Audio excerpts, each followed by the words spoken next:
ఒక ఫోన్ అనేది smart phone ఎప్పుడవుతుంది? మీలో ఇప్పటికే చాలామంది ఇదే క్వశ్చన్ చాలా సింపుల్ కదా, కీప్యాడ్ ఫోన్ కాకపోతే మీరు స్మార్ట్ ఫోన్ అనుకుని ఉంటారు. కానీ మీ ఏజ్ 15 కన్నా తక్కువ అయితేనే అలా అనుకుని ఉంటారు. ఎందుకంటే మామూలు ఫోన్ నుంచి స్మార్ట్ ఫోన్ ట్రాన్సిషన్ అలా జరగలేదన్నమాట. అసలు మనం ఒక ఫోన్ ఎప్పుడు స్మార్ట్ ఫోన్ అంటాం అనే దానికి ఒక క్రైటీరియా చెప్తాను.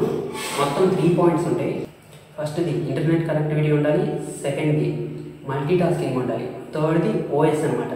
ఓఎస్ లేదే ఏ ఫోన్ ఉండదు. కాకపోతే ఆ ఓఎస్ అనేది ఫస్ట్ చెప్పిన రెండింటిని సపోర్ట్ చేస్తుందా లేదా అనడానికి చెప్పాను అనమాట. ఇప్పుడు ఆ స్మార్ట్ ఫోన్ ట్రాన్సిషన్ అనేది ఎక్స్ప్లెయిన్ చేయడానికి ఫోన్స్ని మొత్తం 4 జనరేషన్స్ కింద డివైడ్ చేసి మీకు ఎక్స్ప్లెయిన్ చేయడానికి ట్రై చేస్తాను. అసలు స్మార్ట్ ఫోన్ ఏదైద్దని. ఎందుకంటే ఇందులో ఒక చిన్న కన్ఫ్యూషన్ ఉందన్నమాట. మామూలుగా ఇదివరట టచ్ ఫోన్స్ వచ్చాయి. ఇది టచ్ ఫోన్, స్మార్ట్ ఫోన్ కాదు. అది ఎందుకో నేను చెప్పిన క్రైటీరియా చూడండి, మీకు అర్థమైంది. ఇప్పుడు ఎక్స్ప్లెయిన్ చేస్తాను వాటి గురించి. మొత్తం 4 జనరేషన్స్ కింద తీసుకుని ఫస్ట్ జనరేషన్ ఫోన్స్లో ఇది బేసిక్ కీప్యాడ్ ఫోన్ అనమాట. కాల్స్ చేసుకోవచ్చు, మెసేజెస్ పంపించుకోవచ్చు, అది టెక్స్ట్ మెసేజెస్, 1-2 గేమ్స్ ఏమన్నా ఆడవచ్చు. అంతకుమించి దీంట్లో ఫంక్షనాలిటీ అనేది ఏమి ఉండదు. ఇంటర్నెట్ కానీ, మల్టీ టాస్కింగ్ కానీ, మల్టీమీడియా కానీ, కెమెరా కానీ అలాంటి ఆప్షన్స్ ఏమీ ఉండవు. ఇది first generation, just calls, text messages.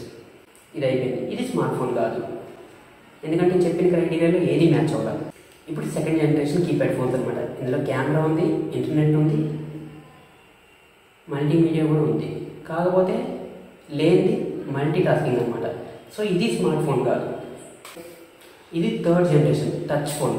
ఇది ఎందుకు స్మార్ట్ ఫోన్ కాదంటే ఇందులో ఇంటర్నెట్ కనెక్టివిటీ లేదు, ఇంకా మల్టీ టాస్కింగ్ లేదు. జస్ట్ చెప్పిన కీప్యాడ్ ఫోన్ లాగే. ఇందులో ఎన్నైతే ఆప్షన్స్ ఉన్నాయి, ఇందులో కూడా అంతే ఆప్షన్స్ ఉంటాయి. కాకపోతే బ్లూటూత్ అవన్నీ ఆ ట్రాన్సాక్షన్ ఉన్నాయి అనమాట. బ్లూటూత్ కానీ, కెమెరా కానీ ఉంటాయి. మల్టీ టాస్కింగ్, ఇంటర్నెట్ లేదు ఇందులో. సో టచ్ ఫోన్ అవడం వలన అదైతే స్మార్ట్ ఫోన్ అసలు అవ్వదు.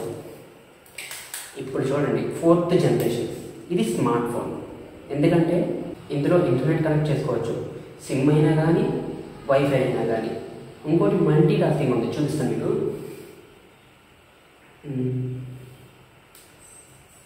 ఇదిగో ఏదో ఒక గేమ్ ఓపెన్ చేద్దాం. నేను అటువైపు కెమెరా అటువైపు వచ్చి చూపిస్తాను, ట్రై చేస్తాను.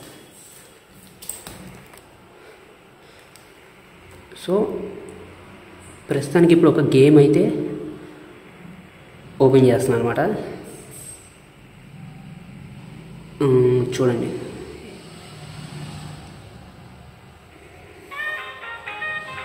ఇప్పుడు దీన్ని క్లోజ్ చేశా కదా.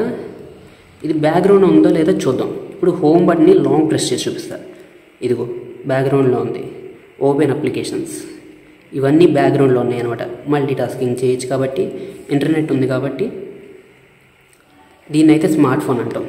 సో వీడియో అయితే కంప్లీట్ అయిపోయింది. నేను చెప్పింది మీకు నచ్చితే ఇలాంటి వీడియోస్ చూడాలనుకుంటే ఇప్పుడు సబ్స్క్రైబ్ చేసుకోండి.